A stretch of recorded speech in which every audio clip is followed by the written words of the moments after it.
as campanhas de transplantes, as psicoeducações, as propagandas são muito importantes. Esse trabalho ele não deveria acontecer só quando a família chega ali no leito de morte, do luto, para doar ou não.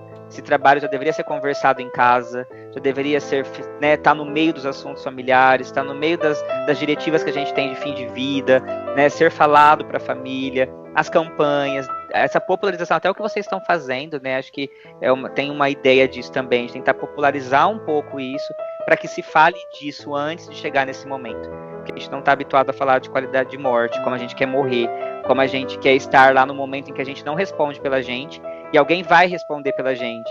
E será que eles vão fazer o que a gente considera digno para nossa morte? Será que a gente quer ficar entubado, sendo alimentado por sonda, se não tem uma perspectiva de vida, de cura, aquilo ali? Né? Então eu sou um apoiador muito grande dessas estratégias de psicoeducação, né? De você dar uma informação técnica, científica, de uma forma popularizada, né? Que é a popularização do conhecimento científico, que eu acho que essa é a estratégia mesmo, que a gente está falando desde o começo. O conhecimento reduz o tabu, reduz o estigma, faz com que a gente também se organize mentalmente, estruturalmente, fisicamente, para entender o que é um transplante, entender o impacto de um transplante, entender o quanto você pode salvar uma vida, o quanto alguém precisa disso, e isso pode ter um desfecho muito mais favorável no final.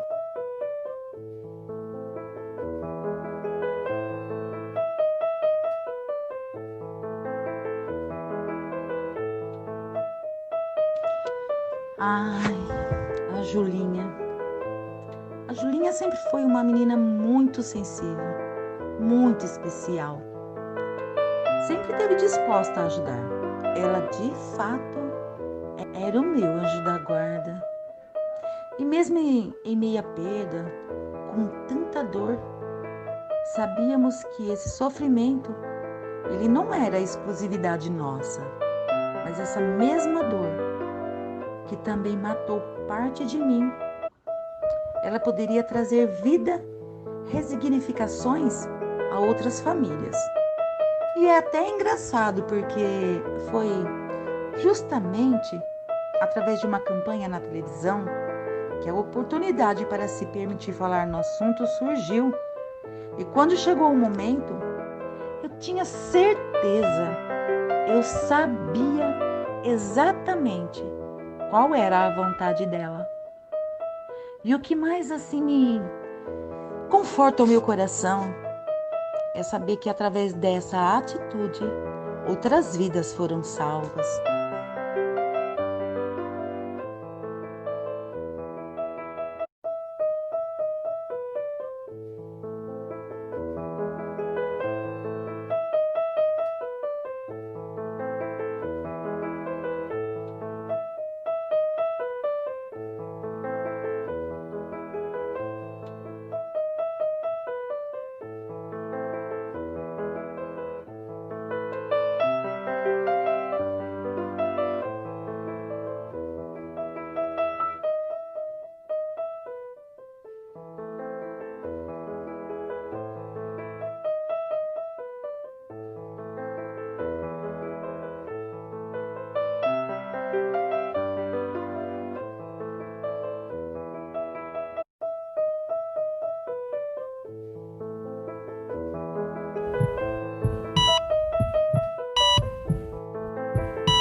De órgãos ele acontece a partir do momento que a gente tem uma demanda dele. O que é essa demanda? A partir do momento que a gente tem um paciente que tem uma falha de um órgão, de um tecido, e não existe um tratamento farmacológico clínico possível de curá-lo.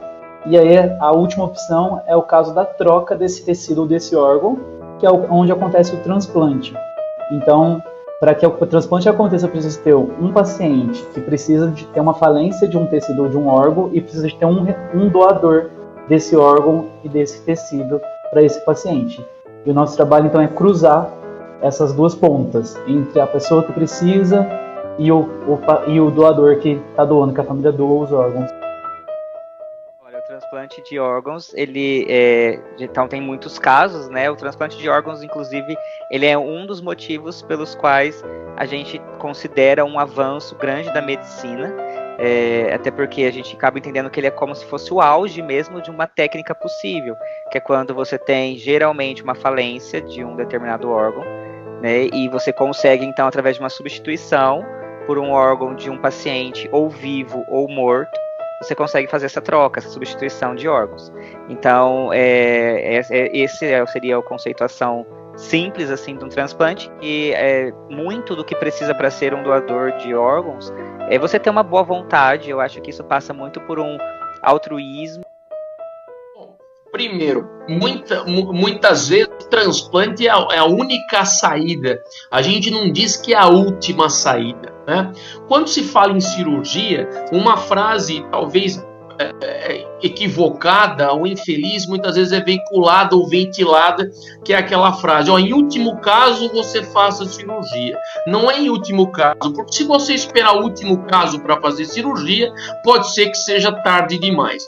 Então a cirurgia não deve ser em último caso, ela deve ser uma cirurgia para o momento de necessidade do paciente, né? Isso a gente encontra em cirurgias para coluna, por exemplo, em hérnias discais e coisas que tais.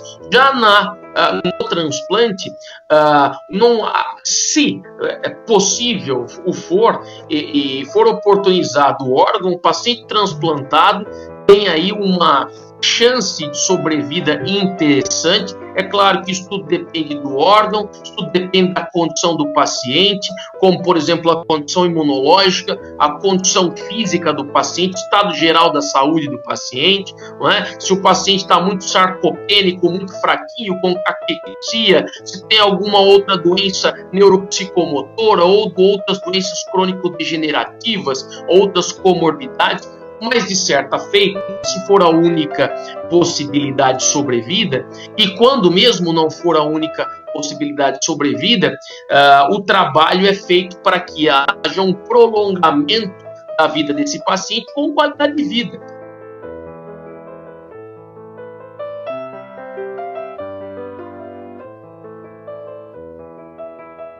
Os órgãos que hoje passam por doação são rins, fígado em vivo, não é? Então, porções hepáticas lobares, os rins, o coração, um pouco mais recente, devido às complicações, não é? E talvez os insucessos maiores, o transplante pulmonar, bem como transplante de córnea, não é?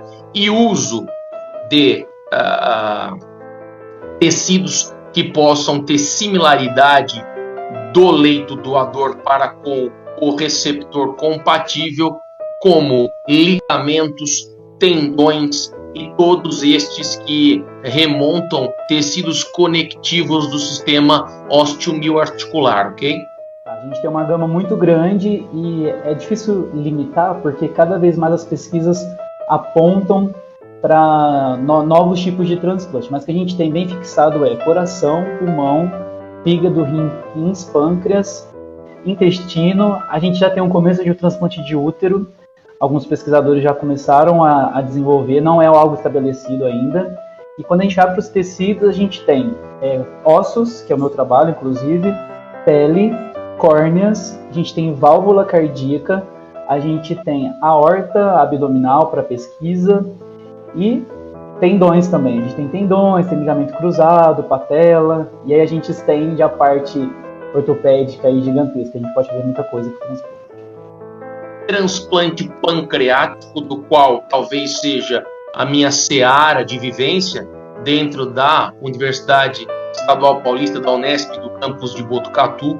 Evidentemente um órgão exócrino e endócrino, não é? O pâncreas, evidentemente, tem a sua liberação do coeficiente enzimático para o trato digestório, ou seja, liberação de amilase pancreática, lipase, não é? Então todas essas enzimas que ajudam no processo de digestão dos macronutrientes como carboidratos, proteínas e gorduras. Além disso, produção de bicarbonato para o processo aí de saponificação da gordura. Então esse é um lado do pâncreas acinar muito importante, que trabalha com características exócrinas. E o pâncreas endócrino é um órgão do sistema endócrino metabólico que não faz parte do eixo hipotálamo hipofisário. Falando um pouco sobre o sistema endócrino, a gente sabe que a maioria dos hormônios veiculados do sistema endócrino metabólico são hormônios derivados do eixo hipotálamo hipofisário, sendo produzidos pelos liberadores hipotalâmicos, principalmente do núcleo arqueado, e com maturação ou em hipófise anterior ou posterior. Não é? Maturação que se feita na hipófise anterior é uma maturação glandular, não é? Com os nossos somatotrofos, gonadotrofos e tudo mais, e os hormônios como, por exemplo, o GH, luteinizante, folículo estimulante, prolactina, eles atuam ali nesse eixo. E o da neurohipófise, hipófise posterior, ocitocina e vasopressina ou ADH antidiurético. Já o pâncreas, ele é um órgão endócrino que não participa do eixo hipotálamo hipofisário. Então o pâncreas, por ali mesmo, na sua região, no seu setor, na sua alocação, o pâncreas produz hormônios importantes como insulina, glucagon, amilina, somatostatina. Então veja a importância do pâncreas. Foge à regra do eixo hipotálamo hipofisário e há uma produção aí inegável e importante desses hormônios. A insulina auxilia aí, e fundamental para a sobrevida e inclusão da glicose em meio intracelular.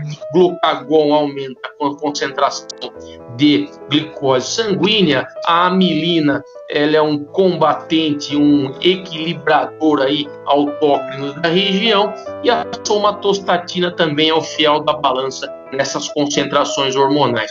Então o pâncreas é vital, né? É vital porque trabalha num contingente digestório e também trabalha permanentemente aí num contingente hormonal de sobrevida.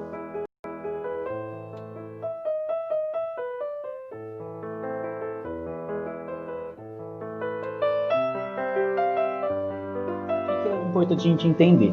Que morte encefálica é morte, tá? A gente tem uma cultura, culturalmente a gente aprende que a gente morre quando o coração para, mas isso é uma mentira, na verdade, porque a gente só morre quando o nosso cérebro para, porque é o cérebro que manda o estímulo também para o coração bater. Então, se a gente não tem a máquina funcionando, né, o comando funcionando, que é o cérebro, nenhum órgão mais ele consegue sobreviver sozinho por muito tempo. Mesmo que você tire o sedativo dele, que você pare de colocar drogas para ele continuar respirando, ele não respira mais sozinho, o coração dele não bate mais sozinho. E aí abre-se um protocolo de morte encefálica para verificar se o cérebro desse paciente está funcionando. A gente sabe que a medicina está tão avançada hoje que mesmo quando o cérebro não está funcionando, a gente consegue manter o coração desse paciente batendo por algum tempo. Só que esse tempo a gente não consegue por muito tempo. Então a gente precisa fazer esse exame para comprovar que esse paciente teve que o cérebro dele não funciona e aí diagnosticar que ele está morto. A encefálica, ele jamais vai voltar. Por quê? Não existe atividade cerebral. E a gente sabe que as células do cérebro, elas são irreversíveis. A partir do momento que ela morreu, ela não retorna mais. A morte encefálica, ela é laudada frente a não há diminuição ou cessação de impulsos nervosos neuronais, mas a redução, ou melhor, após redução sistemática, a cessação do fluxo sanguíneo encefálico por período superior de 15 a 20 minutos. Isso significa que de 15 a 20 minutos nós temos aí, se tivermos a redução de fluxo sanguíneo encefálico, é aí diagnosticado ou laudada da morte encefálica. Haja vista a incapacidade de recuperação neuronal e de células gliais, células da glia, como micróglia, oligodendrócito, como, por exemplo, o astrócito protoplasmático, o astrócito fibroso, todas essas células aí de 50 para 1, porque para cada neurônio se tem em média 50 células gliais que são de sustentação, suporte e nutrição neuronal. Então, se você tiver uma cessação de 15 a 20 minutos de fluxo sanguíneo encefálico, não é? Seja por um acidente vascular encefálico hemorrágico, ou por um traumatismo crânioencefálico, ou por situações a leito mesmo, que o paciente, porventura, seja um politraumatizado e, evidentemente, tenha uma acidose metabólica muito alta, e com difícil recuperação por esse politrauma, e outras considerações de perda de consciência e uso de respirador, quer dizer, fatores de causalidade múltiplos que possam levar à redução de fluxo sanguíneo nessa cronologia, aí a detecção da morte encefálica e a possibilidade da doação.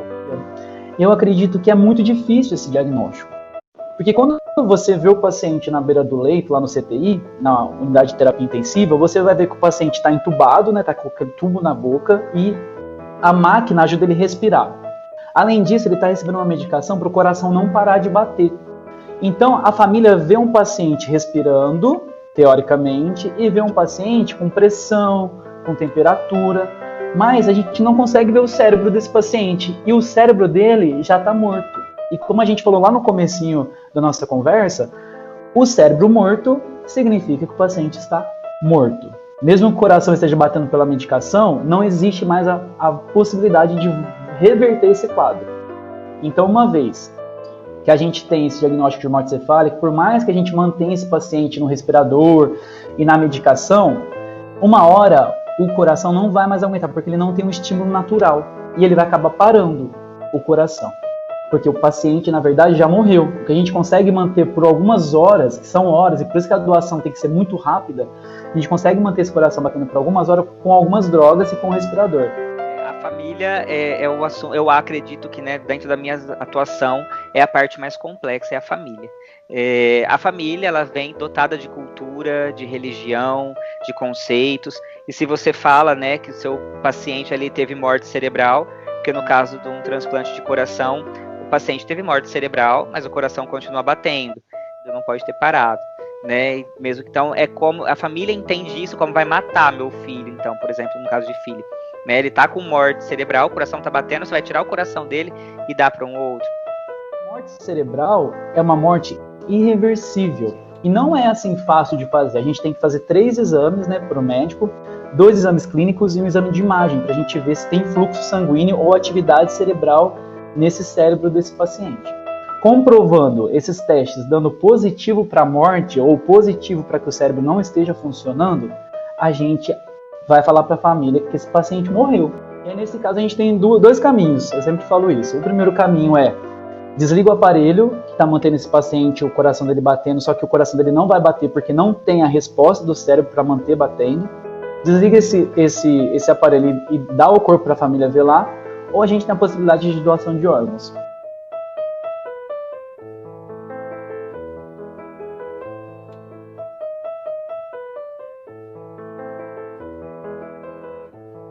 E antes disso, a gente, para ter uma doação, a gente precisa de ter um paciente que sofreu uma morte encefálica, que ele morreu por uma insuficiência encefálica.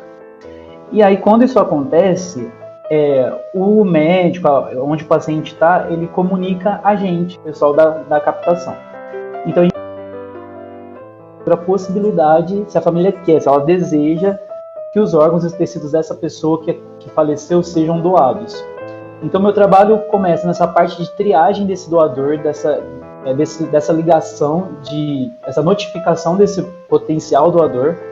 E aí eu entro junto com o médico para falar do diagnóstico de morte encefálica e já oferecer a possibilidade da doação de órgãos dos tecidos, que é o meu caso. A família doando isso, assinando um termo, que é um termo de consentimento, analisa para a central de transplantes que existe um doador e a gente já vai para a captação. Então, a minha parte também é de captação, então eu capto os tecidos desse paciente. Depois disso que a gente captou, a gente leva para o laboratório, existe um laboratório aqui no Hospital das Clínicas, e nesse laboratório a gente vai catalogar e fazer uma triagem desses tecidos já, e a gente vai processá-los. E aí, quando eu processo esses tecidos, existe um processo de lavagem, de esterilização e de embalagem desse tecido. Depois que isso acontece, a gente pode enviar para o transplante.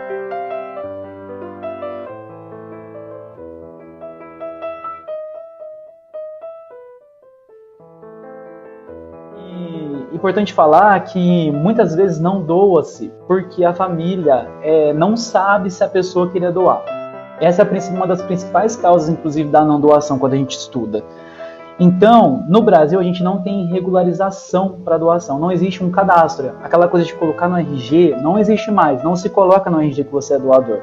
A doação só acontece porque a pessoa declarou em vida que ela queria doar.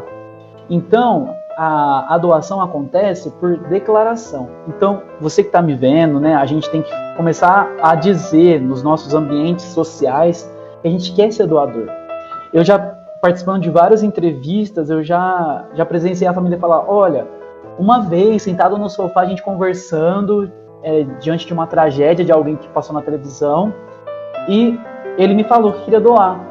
E uma vez que essa pessoa falou que queria doar, já dá propriedade para essa família, para esse ente querido, fazer a vontade dessa pessoa. Então, converse com a sua família. A ideia da doação hoje no Brasil fale com a sua família, fale para a sua família que você tem o desejo. A gente é muito ampla a atuação do psicólogo dentro de uma parte de transplante. E, principalmente, eu acho que é o que tem ficado mais efetivo hoje, é o trabalho com a família do doador também. Porque você pode falar que você é doador, mas se você chegar lá na hora, tiver em coma, tiver impossibilitado ou morrer, é a sua família que vai decidir por você se vai doar ou não. Então, a atuação ela é muito delicada, não dá para ser uma atuação cobrada, instituída e falar, não, você tem que doar, mas ela passa muito pelo meio da informação.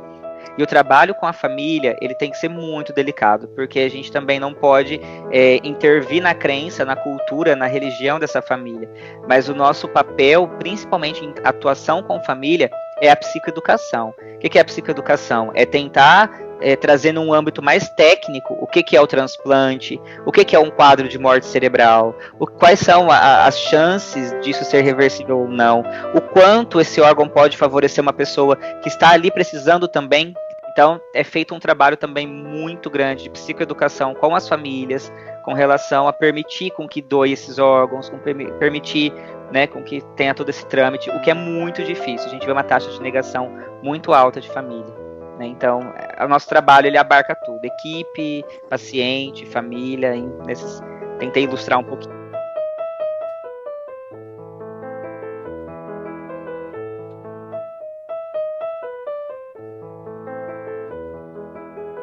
De fato, a família ela chega muito receosa, num contexto muito ameaçador, né? E acho que à medida que esse trabalho vai sendo feito e vai sendo pensado, esse trabalho de psicoeducação, a gente tem visto uma eficácia muito comprovada. Porque muito da negação das famílias é por não saber o contexto, é por não entender um quadro de morte encefálica, é por não entender os impactos de fato de uma doação, ou a complexidade da cirurgia ou não, né, o tempo de recuperação, então, para doador vivo.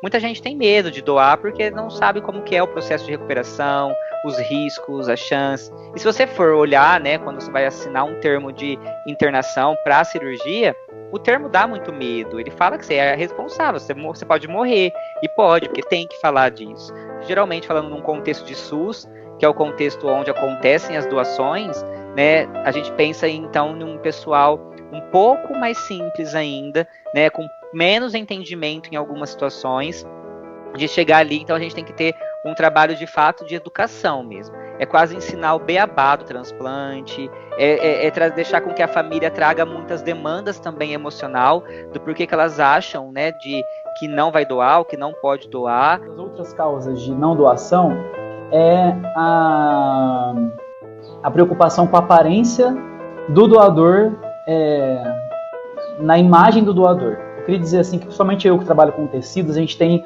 doação de osso, muita gente nunca nem ouviu falar de onde tira o osso, o que vai entregar para a família.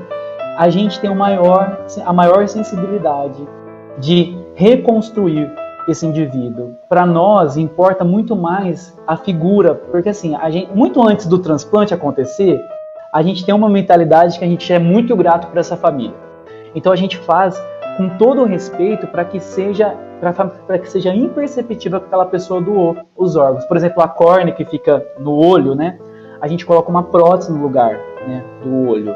O osso a gente tira das partes que ninguém vê, por exemplo, da perna, fêmur, tíbia, fíbula, rádio, húmero, una. E a gente coloca prótese também. Então é uma prótese que imita o osso, a gente dá ponto, igualzinho uma cirurgia normal. Por exemplo, a pele a gente tira das costas e atrás da coxa, para não ficar perceptível. Então, o cuidado, a vontade de agradecer essa família, ou esse ato de doação, os benefícios que ele traz, vem muito antes. Não é só o transplante, vem muito antes disso. Então, a gente é agradecido a essa família até no cuidado de reconstruir esse doador. E eu falo com propriedade porque eu trabalho com isso, eu faço a captação também. E a gente tem um carinho gigante assim, por esse doador, por essa família, porque é muito lindo mesmo você se desprender desse momento muito difícil de escolher, né, o destino dessa pessoa, né, de ter essa possibilidade de se desprender e de salvar, né, muitas vidas.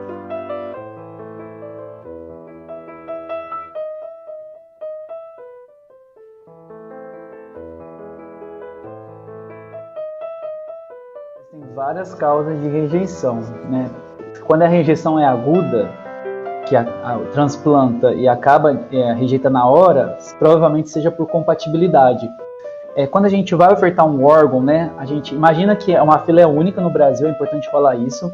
Então eu falei para vocês a doação, né? Então estava aquele doador de morte, uma família doou. O que a gente faz? Vai falar que esse doador está aqui no hospital com uma central de transplantes, que ela é nacional, né? E a gente passa todas as informações desse doador. Qual é o tipo sanguíneo dele, qual a HLA dele, que é a compatibilidade, se ele tinha doença, se ele não tinha, se ele fumava. Todo o histórico desse paciente é passado para essa central. E essa central vai distribuir conforme a compatibilidade desse paciente. Então, a primeira coisa, a fila ela é única, porém, ela vem por compatibilidade também. A partir do momento que a pessoa está com outro órgão, ela faz uso de imunossupressor. O que é imunossupressor? Geralmente, quando você coloca um organismo diferente no seu corpo, seu sistema de defesa vai atacar e vai rejeitar isso, né, por uma proteção mesmo ao teu corpo. Então, quando alguém está com outro órgão, ele tem que anular essas defesas, ele não pode rejeitar esse órgão. Então, ele toma imunossupressor, que vai suprimir, vai tirar qualquer mecanismo de defesa do corpo. Então, essa pessoa fica muito fragilizada em termos de saúde, porque ela não tem mais tantos células de defesa no organismo, porque essas células de defesa combateriam o órgão, expulsariam e rejeitariam. Automaticamente, se a gente pensar em alguém sem tanta defesa no próprio organismo, ela precisa tomar muito cuidado com hábitos de saúde. Então ela não pode se expor em qualquer festa, ela não pode sair em qualquer noite de chuva, ela não tem que tomar muito cuidado porque ela fica muito fragilizada em termos físicos. A reatividade imunológica, ela tá aí para nos ajudar, e para o processo de transplante às vezes não ajuda muito. E aí o uso de imunossupressores se faz deveras importante, como por exemplo interferon gama, interferon beta, o tacrolimus. Então são vários os imunossupressores que auxiliam a reduzir essa resposta aí frente ao órgão transplantado. Tá? Isso é um fator importante também. Os imunossupressores têm ganho muita visibilidade como medicações não só utilizadas para o transplante, mas se a gente translacionar para tratamentos hoje, as principais pesquisas na área da saúde são em 3 sub-áreas. Pesquisa com célula-tronco, pesquisa com biomaterial e pesquisa com agente combatente imunológico, com imunossupressores. Então, a pesquisa em imunossupressão, ela está em grande avanço aí, galopante. Então, pesquisa com imunossupressor, pesquisa com bioimplante, né? Então, cada vez mais tecidos sintéticos para a ocupação de órgãos que antepouco eram utilizados por doador. Os tecidos, como a gente está fazendo de um processo um pouco mais simplificado, e os tecidos normalmente eles não têm sangue, a gente não precisa de compatibilidade. Córnea, osso, pele, a gente não precisa ser compatível. Qualquer córnea pode servir para qualquer pessoa. Agora, coração, pulmão, rim, fígado, não pode ser qualquer um. Tem que ser compatível e tem que ter um grau de compatibilidade muito próximo entre o doador que faleceu, que doou, e a pessoa que vai receber os órgãos.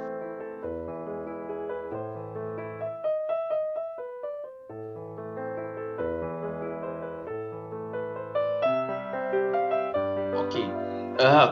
Todo doador, ou todo, como chamamos, leito doador, e todo receptor precisa passar por uma batelada de exames. E, evidentemente, cada órgão obedece exames específicos, mas a maioria tem um padrão. Por exemplo, tipo sanguíneo, fator RH compatível, tipo sanguíneo compatível, não é? Que ele tenha mais de 50 quilos de peso corporal, que na maioria das vezes tenha IMC menor do que 30, ou seja, que não tenha obesidade ou obesidade mórbida, principalmente. O indivíduo com sobrepeso e com pezinho na obesidade pode ser doador, mas aqueles com IMC, isso eu estou dizendo das experiências de transplante, por exemplo, pancreático, na maioria das vezes segue esse roteiro. Então veja, tipo sanguíneo compatível, fator RH compatível, peso corporal de 50 quilos no mínimo, índice de massa corporal menor do que 30, negativo para citomegalovírus, para citomegalovirose, né? Isso comparando o doador com o receptor. Mas é claro que a gente sabe que nós temos genéticas diferentes, condições adaptativas diferentes, né? Aqueles que não preenchem talvez esses critérios básicos se tornam excludentes à possibilidade de doação. Tá? O peso citado, o IMC citado, a incompatibilidade do tipo sanguíneo e RH citados, uma positividade para citomegalovírus. Tá? Então, quer dizer, as mesmas condições impostas ao receptor, muitas delas são impostas também ao doador. Como todo mundo foi pego de surpresa pelo vírus, né? E a gente teve uma baixa, principalmente nos tecidos, que é com que eu trabalho, né? Então, a gente está muito mais criterioso para escolher esse doador, né? Então, a gente percebe que o doador não pode ter o Covid, por exemplo, né? Porque o Covid ele é altamente transmissível. E sem contar que a gente se coloca em risco também, né, nas captações diante desse paciente, desse doador. Então, é uma época difícil, mas eu acho que as coisas acontecem para o nosso crescimento, né? E a gente reaprendeu muita coisa. Eu acho que esse chacoalhão que esse vírus trouxe para a gente nos fez pensar um pouco melhor nas nossas atitudes, na forma que a gente está trabalhando também, né? A gente consegue hoje falar com a família, ter um contato maior, mesmo que por telefone, a gente tenta se aproximar mais dessa família por telefone, se colocar à disposição.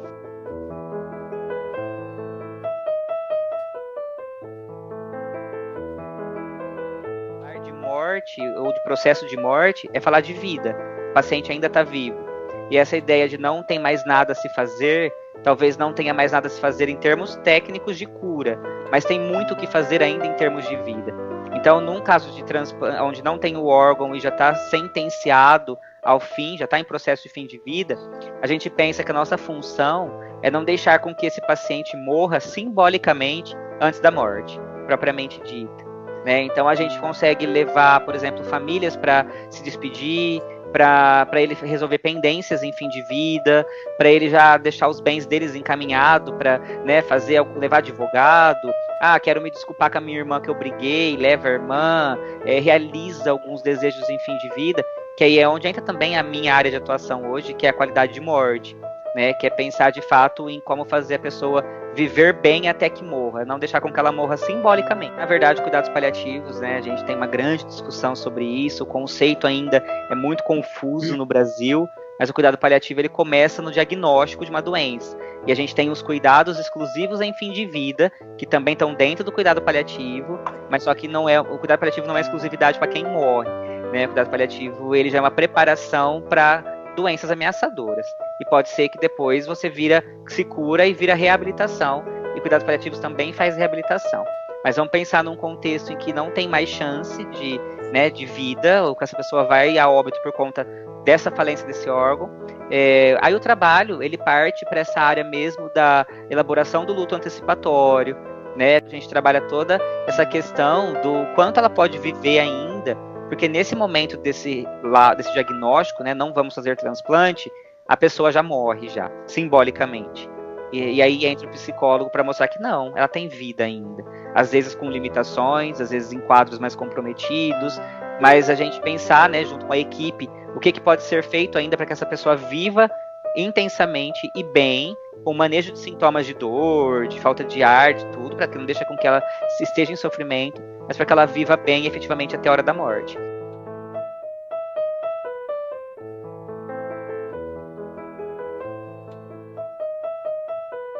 A gente tem muitos papéis dentro de um setor de transplante.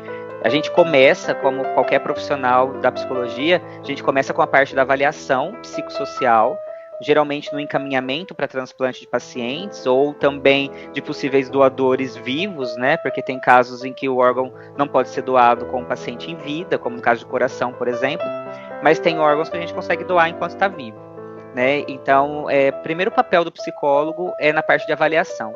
A gente tem todo um protocolo para seguir, para ver o estado emocional, para ver domínios de ansiedade, depressão, isso das duas partes, mas para quem vai receber também, porque a gente sabe o quanto é escasso a quantidade de órgãos disponíveis para doação, e eventualmente a gente pode ter 2 pessoas e um órgão que sirva para as 2 pessoas, e a gente tem um órgão só. Não que a nossa avaliação vai ser a decisória para ver para qual dos 2 vai. Só que a gente consegue, através da avaliação inicial, saber quem tem mais capacidade de adesão a tratamento, de ser mais responsável com relação a esse órgão que vai receber, em termos de melhores condutas de vida, melhores hábitos de saúde. A partir de então, essa pessoa vai ter toda uma readaptação mesmo de vida, de atividade de vida diária, até por limitações também em decorrência do quadro de pós-transplante e também alterações na vida.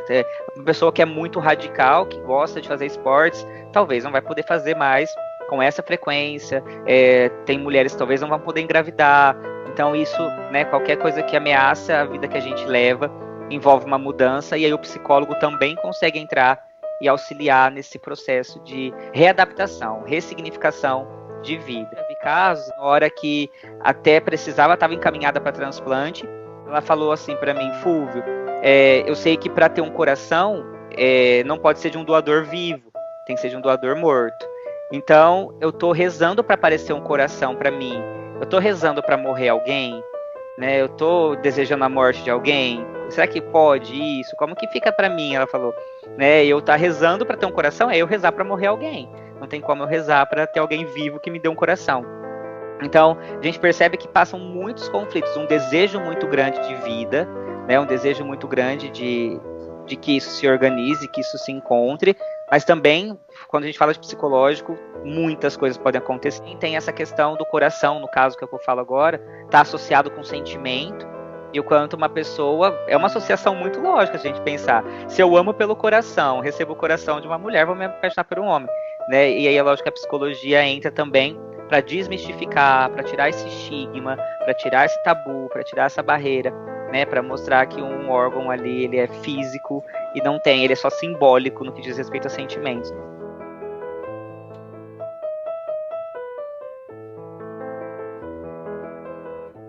A vida pós-transplante, ela pode ser muito próxima do normal, né? Vai depender muito, de fato, de como você lida com essas demandas que a gente disse, já vem falando, das perdas que você tem, e o quanto você consegue ressignificar e substituir algumas coisas por outras. Então, por exemplo, vamos pensar em alimentação. Você provavelmente vai ter que ter uma alimentação um pouco mais balanceada, um pouco mais regrada, né? Então, a pessoa pode viver muito bem, até porque ela está vivendo muito mal quando está precisando do transplante. Então, quando ela acaba ganhando esse órgão, eles entendem mesmo como um ganho significativo, né? Eles falam, nossa, para quem ia morrer em 2 meses, e agora eu posso ver meu filho crescer, eu posso ver meu filho se casar, se formar, ou agora eu posso namorar mais, não vou embora, não morri, né? Então, eles acabam tendo, sim, uma interpretação diferente do que é viver bem. E aí, alguns conseguem, de fato, aceitar esses limites, aceitar os hábitos, aceitar a adesão ao tratamento, aceitar rotinas médicas, e aí eles conseguem ter uma vida muito boa. O que a gente fala é que, né, a gente precisa, enquanto psicólogo, estimular a aceitação, porque a gente vê que pessoas que não têm muita boa relação com o quadro pós-transplante são pessoas que negam essa realidade. São pessoas que não querem ver, não, eu posso fazer tudo sim, não vai acontecer nada não, né? E aí vai lá e não pode fazer tudo, aí se frustra, né? Eu quero sair e comer até, aí chega lá e vê que não pode, aí se frustra. A pessoa que já encara isso, aceita isso, fala, olha, é a minha condição, é o que eu tenho, a pessoa entender que talvez é uma situação crônica, ela vai precisar do resto da vida, assim como uns usam óculos, uns usam suportes, ela vai ter que ficar pro resto da vida tomando medicamento, prestando atenção, só que o que ela ganha em termos de, né, de quantidade de vida acaba sendo suficiente para que elas tenham uma boa relação com esse pós-transplante, com esses hábitos pós-transplante. E a qualidade de vida, ela depende muito mais do receptor, do paciente, do que qualquer outra coisa.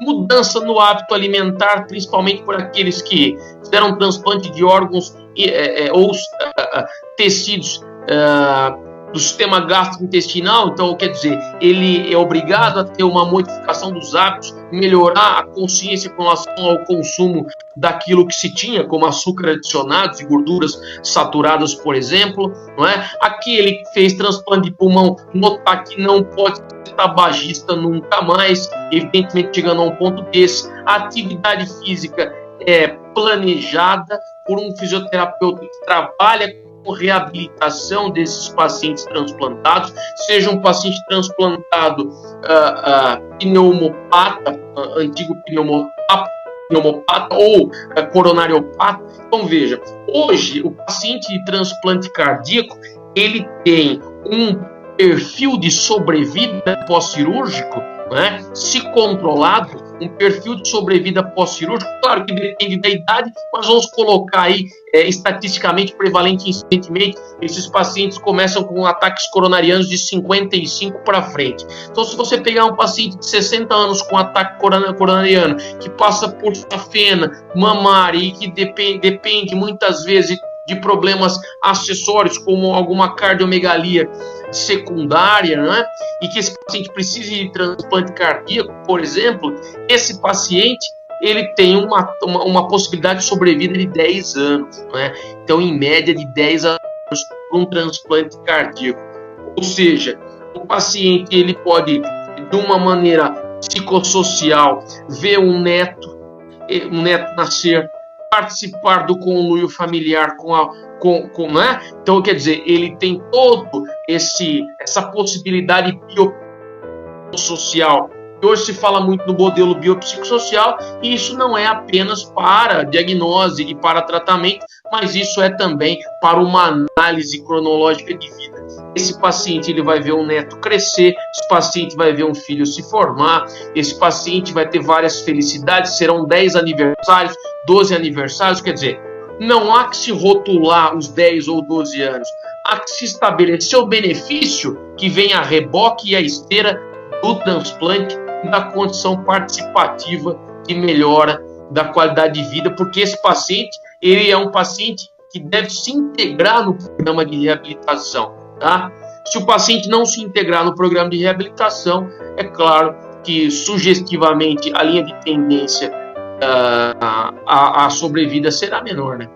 Não existe tempo de validade para órgão, tudo depende da resposta desse receptor, né? Tudo depende da qualidade de vida dele. E também uma pergunta muito recorrente: tem como esse doador que receber doar para alguém depois que ele falecer? Também não tem como. Uma vez o órgão doado, ele não pode ser redoado. O transplante de órgãos é incrível, né? Ele salva as vidas, mas é importante dizer que esse receptor, ele vai ter uma vida que precisa de algumas regras, porque nunca vai ser igualzinho era antes, né? Então a gente faz o transplante, ele vai ter que tomar imunossupressor por bastante tempo, ele tem que ter uma dieta balanceada, ele tem que fazer, movimentar, manter os exercícios físicos, manter a saúde dele, para que ele não adoeça de novo, porque o órgão pode ser rejeitado a qualquer momento, né? Então a gente não fala que tem uma validade, mas a gente sabe que depende muito dos fatores externos também desse indivíduo que recebeu o transplante.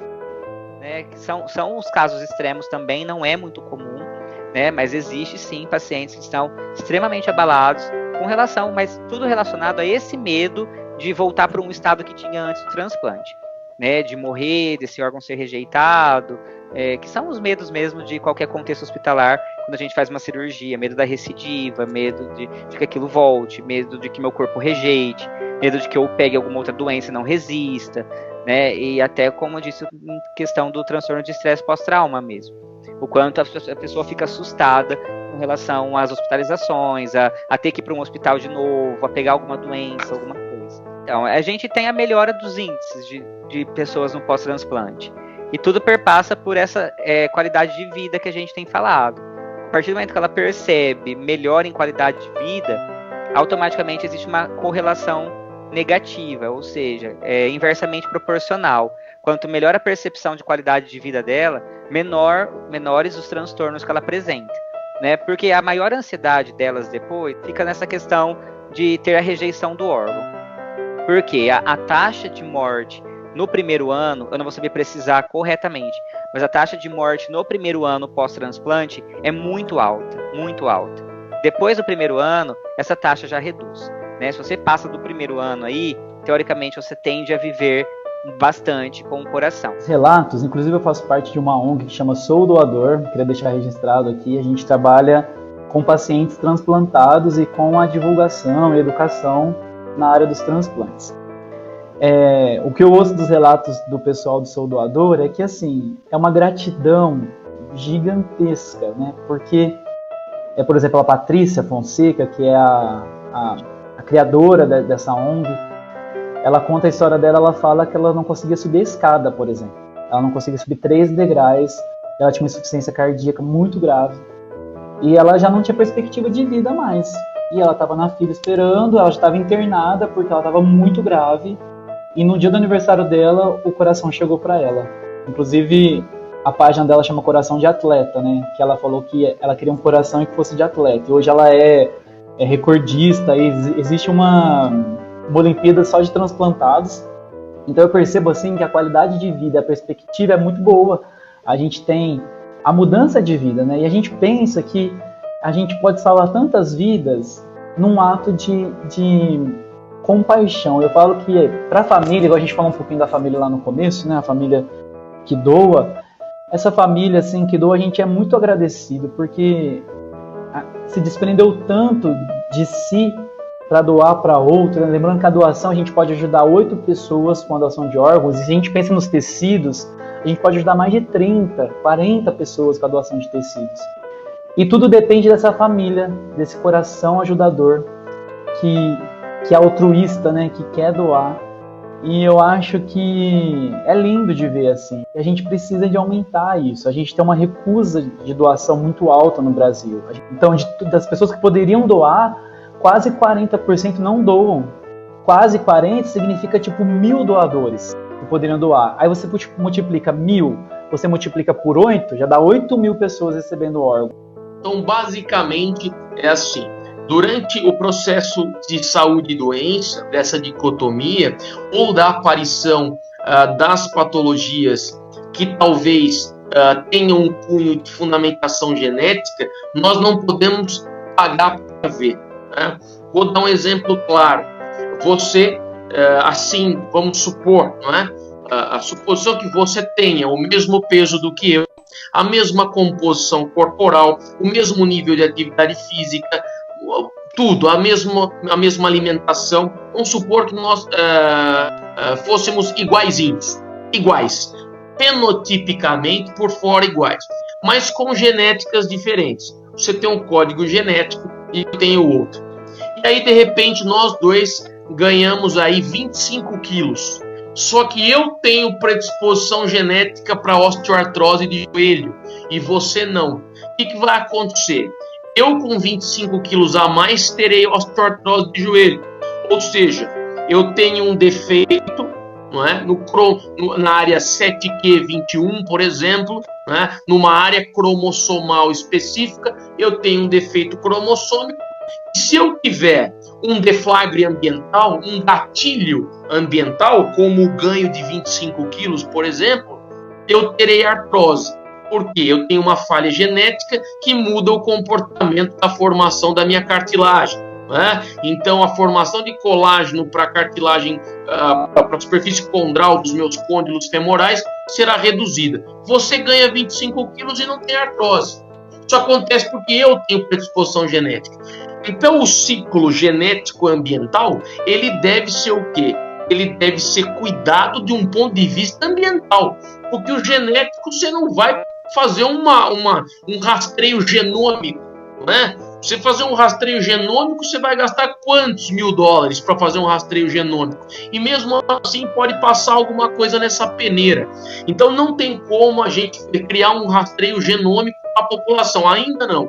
Então nós temos que cuidar do fator ambiental. Eu não vou pagar para ver se eu tenho um erro genético para artrose. Eu não vou pagar para ver se eu tenho um erro genético para formação alveolar pulmonar que me dê um enfisema após, por exemplo, 200 carteiras de cigarro. Eu não vou pagar para ver se eu tenho predisposição a acúmulo de placa de ateroma e diminuição da qualidade das minhas apolipoproteínas que possam melhorar aí a quebra lipídica, e eu não vou pagar para ver, senão eu vou ter uma aterosclerose, uma doença ateromatosa. Então, quer dizer, eu estou suscetível, como você e todos nós da humanidade, a diversas doenças que estão incutidas geneticamente no nosso código.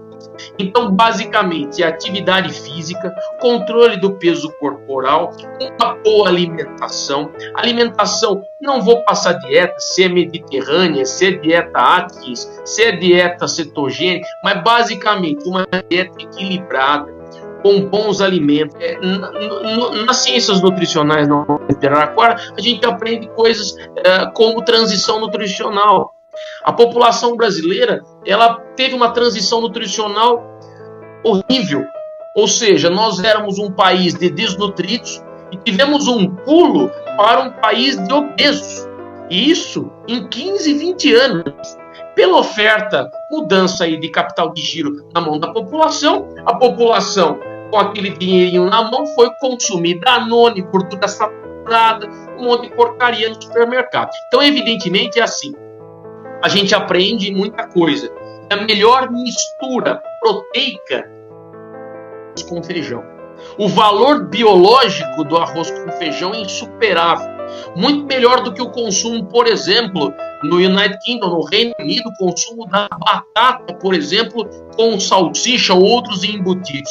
Então, o brasileiro precisa entender que o consumo de alimentos da cesta básica é extremamente importante e não faz mal. Não faz bem, aliás. Tem valor nutricional insubstituível.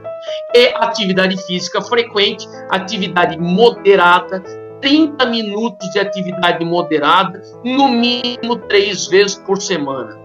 Então, basicamente, é o que o brasileiro, sem muito custeio, consegue, da maneira com a qual ele consegue cuidar da saúde. Então, além da atividade física e além da alimentação, para formar esse tripé, é claro que é a higiene mental. Então, a higiene mental, o lazer faz parte dessa qualidade de vida. Higiene mental, alimentação e atividade física.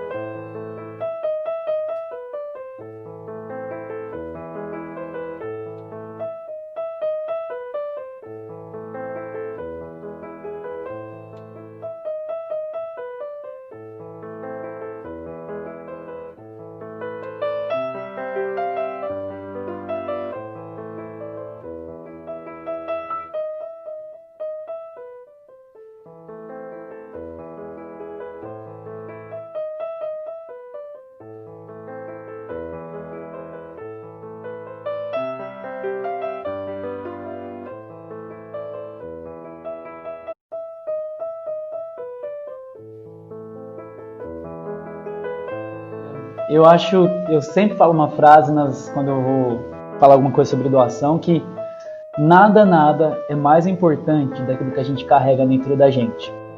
Eu sei que você tem sentimentos, eu sei que você tem uma casa que você ama, você tem um carro que você gosta, você conquistou com tanto esforço, você tem seus filhos, você tem seu esposo, sua esposa, e além disso, você pode estender esse amor. E a doação de órgãos é uma das únicas maneiras da gente estender e aumentar esse amor que a gente tem. Então, doar órgãos hoje é muito mais do que uma técnica ou algo que vai ajudar alguém. Doar órgãos é você fazer uma criança sorrir porque a mãe dela vai continuar existindo. Doar órgãos é você tirar uma menina de 25 anos que não conseguia subir 3 degraus de escada de um hospital, de um CTI, com a doação. Doar órgãos, doar tecidos, doar osso, é você ver o paciente não tendo que usar aqueles ferros, aquelas férulas, porque ele fez um enxerto ali, o enxerto pegou e o osso dele reconstruiu melhor. Doar órgãos é você falar com alguém que saiu do transplante de córnea e na primeira semana que tira o tampão já está enxergando como nunca antes. E a doação de órgãos, ela acontece não só para aquela pessoa, ela impacta outras vidas, ela impacta a sociedade que essa pessoa está inserida. E é lindo isso. Doar órgãos hoje é um ato de altruísmo. Campanhas de transplantes, as psicoeducações, as propagandas são muito importantes. Esse trabalho ele não deveria acontecer só quando a família chega ali no leito de morte, do luto, para doar ou não. Esse trabalho já deveria ser conversado em casa, já deveria ser, tá no meio dos assuntos familiares, tá no meio das diretivas que a gente tem de fim de vida, ser falado para a família, as campanhas, essa popularização, até o que vocês estão fazendo, acho que tem uma ideia disso também, de tentar popularizar um pouco isso, para que se fale disso antes de chegar nesse momento. Uma psicoeducação que comece antecipadamente a popularização desse assunto, que isso já seja abordado no caso de pessoas que comecem a apresentar qualquer doença que pode levar a uma necessidade de órgão ou a um desfecho de transplante, mesmo que o médico identifique desde o começo, olha, não é grave ainda essa doença cardíaca, mas pode ser que ela se transforme numa gravidade, e aí nós vamos precisar falar sobre transplante. Para que deixar lá para frente? Já começar a fazer essas pessoas pensarem, ressignificar, entender, e acho que a psicoeducação é o caminho para isso, porque você instrui sem impor nada, você só apresenta as informações técnicas, clínicas, auxiliando com que a família relabore e ressignifique o que seria o transplante e o quanto a família pode salvar, sim, algumas pessoas. Espero que essas palavras, por bem que básicas, possam auxiliar tanto no trabalho que vocês realizam, tanto quanto na divulgação para populações próximas às que vocês possivelmente irão ofertar, ou para aquelas distantes que estão em grotões do nosso país e que possam se beneficiar dessas informações. E me ponho à disposição sempre da educação, me disponho sempre à saúde populacional, porque quando a gente faz um juramento ou a gente se debruça por uma causa, ela é perene, ela é eterna, ok? Então fica aqui meus votos e que isso possa ajudar o maior número de pessoas possível. Por que não começar a falar sobre isso com a família, para fazer com que, porque esse processo de ressignificação, não adianta chegar em você hoje e falar, não acredite mais nessa crença que você acreditou durante 40 anos, não vai mudar, Agora, se eu tiver um tempo para ir colocando informações técnicas precisas, adequadas, de pesquisa, de uma forma simples, elaborar isso, quando talvez chega num momento ali, é muito mais fácil ter esse acesso, de fazer essa mudança, Então, a psicoeducação, de fato, é o que ajuda a ressignificação, só que essa ressignificação, ela leva tempo, ela não é rápida. Uma hora não vai poder responder pela gente, e eventualmente nessas horas é uma família, e a gente não sabe o que está passando emocionalmente nessa família que vai decidir pela gente. E aí passa egoísmos, medo, saudade, passa muitas coisas, que tem a importância desse material também, de fazer com que isso chegue não só no final, mas fazer com que isso chegue em pessoas que ainda não precisam de transplante. Porque a melhor hora de falar sobre transplante e de ser doador é quando ainda não tem ninguém precisando. Porque você não está com uma bomba relógio na cabeça, você tem um tempo para pensar, digerir, ressignificar. coisa que ali no hospital não dá muito tempo de fazer. A gente tem uma cultura para a morte muito negativa. A gente não fala de morte, porque a gente acha que morte vai chamar a morte, e se a gente fala de morte a gente vai morrer. Não, gente. A morte é certa para todo mundo. Só que a gente precisa aceitar essa condição que uma hora a gente vai morrer. E quando a gente morrer, será que a gente quer ser doador? Se sim, converse com a sua família. É um direito seu ser doador de órgãos e tecidos. Inclusive, pela Constituição Federal, a gente tem um direito de doar os nossos órgãos.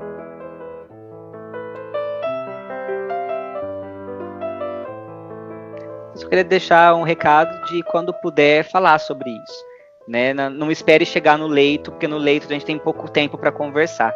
E às vezes a gente não tem esse tempo, né? Então, acho que a noção de que a gente vai morrer é o que dá condição para nossa existência hoje.